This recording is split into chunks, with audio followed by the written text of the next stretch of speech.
Hello all welcome to movie పోరియం. హరోం హర సుధీర్ బాబుకి ఒక మంచి కమర్షియల్ మూవీ. సినిమాలోని క్యారెక్టర్కి సుధీర్ బాబు చాలా బాగా సెట్ అయ్యారు. డైరెక్టర్ కూడా సుధీర్ బాబుని బాగా యూటిలైజ్ చేసుకున్నారు. ప్లాట్ ఏంటంటే బతుకుదిరువు కోసం కుప్పం వచ్చిన ఒక ల్యాబ్ అసిస్టెంట్ గన్స్ ఎందుకు తయారు చేశాడు, అసలు ఆయుధాలు తయారు చేసేవాడే గ్యాంగ్స్టర్ అయితే ఎలా ఉంటున్నది అన్నదే స్టోరీ. మూవీ స్టార్టింగ్ నుండి ఎండింగ్ వరకు మెయిన్ ప్లాట్ నుండి కొంచెం కూడా ఎక్కడా డివియేట్ అవ్వలేదు.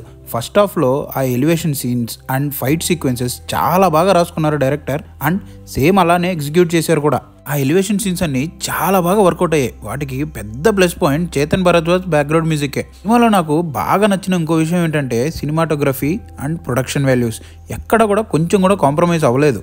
అలాగే కుప్పం ఒక యాక్సెంట్ని కూడా ప్రతి ఒక్క యాక్టర్ దగ్గర బాగా పర్ఫెక్ట్గా పలికించారు. సినిమా చూస్తున్నంతసేపు కూడా కుప్పం యొక్క అథెంటిసిటీని మనం ఎంజాయ్ చేస్తాం. పళనిస్వామి రోల్లో సునీల్ గారు కూడా చాలా బాగా పర్ఫామ్ చేశారు. అండ్ అలాగే మూవీలో అక్కడక్కడ వచ్చే ఫాదర్ సెంటిమెంట్ సీన్స్ కూడా బాగా వర్కౌట్ అయ్యాయి. మూవీలో మాలవిక రోల్ బాగానే ఉన్నా తనకి స్క్రీన్ టైం మాత్రం చాలా తక్కువే. మూవీ యొక్క మెయిన్ ప్లస్ పాయింట్స్ ఏంటంటే ఫస్ట్ హాఫ్లో వచ్చే ఆ fight sequences, production values, screen play and BGM, and also actors అందరూ కూడా చాలా బాగా పర్ఫామ్ చేశారు. ఈ మధ్య వచ్చే సినిమాలన్నింటిలో హీరో ఎలివేషన్స్కే ఎక్కువ ఇంపార్టెన్స్ ఇస్తున్నారు, కానీ కొన్ని సినిమాలలో అవి వర్కౌట్ అవ్వట్లేదు.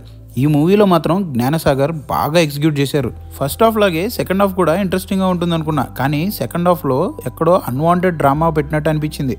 అండ్ ఆల్సో విలన్ క్యారెక్టర్ని కొంచెం తక్కువ చేసి రాశారనిపించింది డైరెక్టర్. ఫస్ట్ హాఫ్లో హీరోకి పడ్డ ఎలివేషన్ సీన్స్కి విలన్ని కొంచెం పవర్ఫుల్గా చూపించుంటే ఇంకా బాగుండేది. ఓవరాల్గా Harom Hara is a good commercial entertainer. థియేటర్లో చూస్తే ఎంజాయ్ చేస్తారు కూడా.